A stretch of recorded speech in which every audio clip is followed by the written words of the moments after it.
Hey guys, bonjour à toutes, bonjour à tous. Edouard Montaz, directeur Europe de Wisdom in Golf, de retour avec un peu de soleil et des belles informations pour vous aujourd'hui. J'espère que vous préparez bien votre saison, elle démarre maintenant. Et donc je viens vers vous aujourd'hui pour vous parler vraiment de ce que vous devez voir quand vous voyez une balle de golf. Alors laissez-moi développer sur cet esprit. Pendant des années, j'avais une tendance à me rendre compte que lorsque je swingais le club sans balle, j'avais vraiment la sensation de pouvoir me servir du sol pour accélérer le club et vraiment je voyais en vidéo ce merveilleux retard et dès que je mettais une balle devant moi, il y avait un truc qui se passait psychologique ou en tout cas dans mon focus qui faisait que mon release était un tout petit peu plus tôt que quand il y avait la balle, moindre prise d'appui, un peu plus de tilt, enfin 2-3 ingrédients qui m'ont prouvé pendant des années que j'essayais de taper la balle sans m'en rendre compte. Donc la question que je vais vous poser, c'est lorsque vous voyez une balle de golf par terre devant vous et que vous apprêtez à swinger vers une cible, qu'est-ce que vous voyez? Si c'est une balle, vous êtes malheureusement dans le trouble, comme dirait Sean, dans des petits problèmes. Pourquoi? Parce que une balle ronde posée par terre avec un club légèrement incliné vers le ciel va vous donner malheureusement envie de la lever. Donc vous devez revenir aux analogies que je vous ai montrées. La première est celle de jeter le club vers la cible. La seconde, c'est le cadre de porte qui est très important. Souvenez-vous qu'on avait vu une vidéo sur compresser pour impressionner, au même endroit où je suis maintenant, avec une latte de bois qui était là, ou un cadre de porte. Vous prenez un cadre de porte chez vous, et la sensation de venir compresser la balle contre le cadre de porte. Donc pour votre cerveau, de voir le cadre de porte, va vraiment vous amener dans un langage corporel de retarder le club et de compresser à travers le mur. Et on revient au pissenlit dans tout ça, parce que le pissenlit est vraiment important, et la sensation de couper la tige du pissenlit.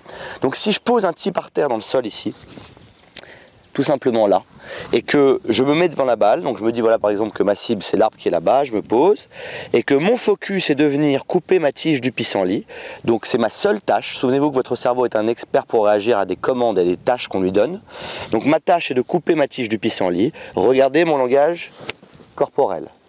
Donc là au ralenti, je me suis servi du poids, j'ai lévité le poids, mon corps a été chercher le sol, le club et le poids des bras est arrivé en premier, puis le club s'est réalisé. Donc je n'ai pas manipulé pour lever le tee, je n'ai pas cherché à taper sur le tee, j'ai coupé mon tee. Donc si je suis capable de le faire lorsque j'ai un tee devant moi, pourquoi pas avec une balle? Parce que le jeu de golf est un sport assez compliqué comme ça pour beaucoup de raisons et en même temps merveilleux, vous le savez. Mais lorsque je vois cette balle de golf posée au sol et que je vois ce loft de club ici, j'ai malheureusement, si je reste focus sur cette balle, je vais avoir malgré moi envie de lever cette balle. Donc vous devez rester sur la commande que vous préférez.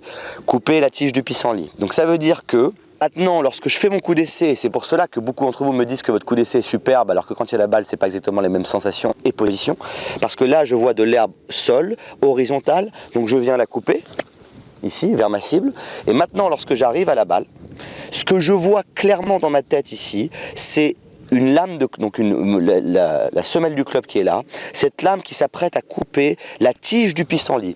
Donc je ne vois pas la tige du pissenlit, je l'imagine en dessous de la balle. Et je veux sentir que je viens à la couper. Et donc le jeu sensoriel du golf, c'est de rester sur ma tâche pendant tout le mouvement. On a notre drapeau qui est là-bas. Donc là, j'ai un divot par terre devant moi parce que j'ai tapé quelques balles pour m'échauffer, qui est dans l'axe à peu près du drapeau. Donc maintenant, je me mets ici. Je fais mon coup d'essai en me disant par exemple que je vais couper mon herbe vers la cible. C'est la sensation que je veux obtenir. Je n'ai pas pensé technique, j'ai pensé couper mon herbe. Croyez-moi là-dessus. Maintenant, j'adresse la balle. Et là, ce que je veux ressentir, c'est que je vois cette lame du club, la semelle du club qui est là. J'imagine le pissenlit, la tige du pissenlit en dessous de la balle. Je ne la vois pas physiquement, je la ressens. Donc je vois ce tee qui est en dessous de la balle. Et maintenant, je vais venir couper la tige du pissenlit dans la direction un peu à gauche de mon drapeau qui est là-bas. Je vois la tige, je vois ma lame. Et je coupe. J'ai mon fade haut qui va un peu avant le green parce que le drapeau est loin.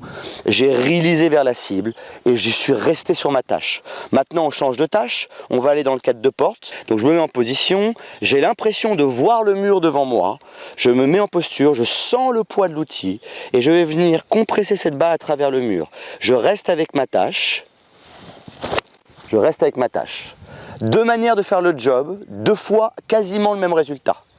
Vous avez entendu ce son, vous voyez ces divots qui sont bas et forts à travers la balle, juste en ayant la bonne tâche.